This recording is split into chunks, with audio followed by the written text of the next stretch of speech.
नमस्कार. मी ॲडव्होकेट राजेंद्र काळे, बारामती. जो गुन्हा मंचर पोलीस स्टेशनला दूध भेसळी संदर्भात दाखल झाला आणि जो महाराष्ट्रभर गाजतोय, त्या गुन्ह्यातील आरोपींच्या रिमांडसाठी आज मी या ठिकाणी आरोपी नंबर 2 हेमंत टेके याच्या वतीनं या मेहरबान कोर्टामध्ये हजर झालो होतो. हेमंत टेके याचा पोलिसांनी आजच्या रिमांड रिपोर्टमध्ये पोलीस कस्टडी मागितलेलीच नव्हती, मॅजिस्ट्रेट कस्टडीच मागितलेली होती. परंतु आज मेहरबान कोर्टापुढे युक्तिवाद करताना मी मुद्दाम आपल्या बघू शकतो की आपल्या म्हणण्याप्रमाणे किंवा प्रेक्षकांना जे वाटते त्याप्रमाणे गुन्हा हा गंभीर आहे, त्याबद्दल दुमत नाही. परंतु जे अन्न भेसळ अधिकारी आहेत ते स्वतःला हिरो करण्याच्या नादामध्ये चुकीच्या पद्धतीनं गुन्हा दाखल करतायत. कारण यामध्ये जो फिर्यादी आहे ते अन्न भेसळ अधिकारी आहे आणि त्यांनी जो गुन्हा दाखल केलेला आहे तो टिकणारा नाही. हे फक्त लोकांची करमणूक आहे आणि कव्हरेज मिळणार आहे. कारण अशाच प्रकारचा गुन्हा श्रीगोंदा पोलीस स्टेशनला अन्न भेसळ खात्याने दाखल केला होता. त्याही गुन्ह्यामध्ये हेमंत टेके यांना आरोपी केलं होतं. त्या गुन्ह्याच्या विरोधात आम्ही मुंबई हायकोर्टामध्ये अपिलात गेलो आणि क्वॅशिंग प्रोसिडिंग दाखल केलं आणि त्यामध्ये मेहरबान हायकोर्टाने झालेली कारवाई ही चुकीची आहे आणि झालेला FIR हा चुकीचा आहे म्हणून तो FIR क्वॅश केला होता. आणि त्या FIR बद्दल आणि मेहरबान हायकोर्टाच्या निकालाची प्रत ह्या अन्न भेसळ अधिकाऱ्यांना दिल्यानंतरही त्यांनी या आरोपी विरुद्ध हा अशा प्रकारचा गुन्हा दाखल केलेला आहे. त्याच्यामुळं ते कंटेम्प्ट ऑफ कोर्ट सुद्धा होऊ शकतं आणि ते प्रोसिडिंग आम्ही निश्चित दाखल करणार आहे. गुन्हा दाखल करताना इतर आरोपींचा असणारा रोल आणि या आरोपीचा असणारा रोल हा पूर्णपणे वेगळा आहे आणि त्यामुळे ह्या आरोपीचा रोल डिफरन्स करताना पुढचे आम्ही मुद्दे मांडले की मी जो आहे मला FSLचं लायसन कुणी दिलं? अन्न भेसळ खात्यानेच दिलं. त्यांच्याच लायसनप्रमाणे मी बिझनेस करतोय. त्यांनी ज्या मला कंडिशन इम्पोज केलेल्या आहेत त्यातल्या कुठल्याही कंडिशनचा ब्रीच मी केलेला नाही. आणि म्हणून मराठीतलं एक उदाहरण मी दिलं त्यांना की एकदा मला लायसन दिल्यानंतर माझा जो जॉब आहे वे पावडर विक्रीचा, मी फक्त वे पावडरची विक्री करतो. विक्री केल्या हे माझं बघणं काम नाही. जसं माझा जर समजा बिझनेस गुळ विक्री करण्याचा असेल आणि तो विक्री केलेल्या गुळापासून एखादा चहा बनवत असेल हॉटेलमध्ये आणि एखादा हातभट्टीसाठी त्या गुळाचा वापर करत असेल, तो माझा दोष नाही. माझं काम आहे फक्त गुळाची विक्री करणं.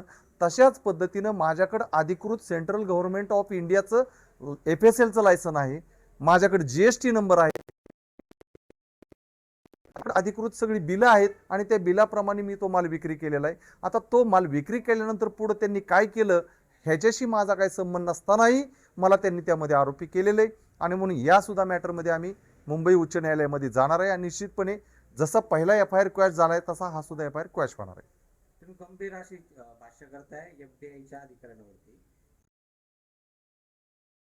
ऑब्विसली अशाच प्रकारची फिर्याद मुंबई उच्च न्यायालयाने क्वॅश केली ह्याची प्रत मी त्यांना दिलेली असताना जर ते परत तशाच प्रकारचा गुन्हा दाखल करत असतील तर ह्याला दुसरं काय म्हणणार? संबंधित आशिलांचा तुमच्या या सगळ्या गोष्टीशी संबंध आहे का? नाही, अजिबात नाही. ह्या माझा जो आशिला आहे आरोपी नंबर 2 हेमंत टेके, मी पुन्हा एकदा विस्तृत मी एक विक्रेता आहे.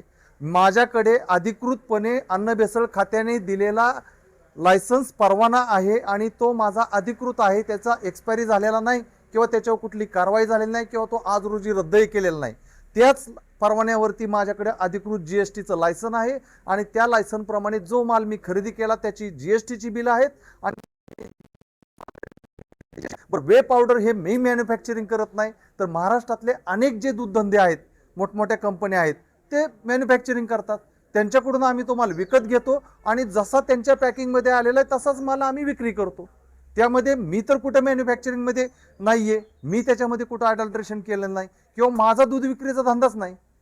मी काही दूध विक्री करत नाही किंवा भेसळयुक्त दुधाशी माझा संबंध नसताना मला आरोपी करायचं कारण काय? वे पावडर जर एवढी धोकादायक असतं ना असं तर मग ह्याचं प्रोडक्शन वरतीच का शासन यावरती? हाच आपण अतिशय महत्त्वाचा मुद्दा विचारला की वे पावडर ही धोकादायक नाही. हा त्यांच्याच अन्न भेसळ खात्याचा रिपोर्ट आहे. तुम्हाला पाहिजे असेल तर कॉपी दाखवतो. पोलीस अधिकारी की वे पावडर ही शरीराला घातक पदार्थ आहे काय? त्यांनी लेखी उत्तर दिले की वे पावडर ही शरीराला घातक नाही. मग वे पावडर शरीराला घातक नाही तर 328 लागेल कसा? आणि भेसळयुक्त दुधाशी माझा संबंध आला कसा? आणि जर जर वे पावडर घातक असेल तर शासनाने बंदी घालावी त्याच्यावर, जसं गुटख्यावरती तुम्ही बॅन केलं.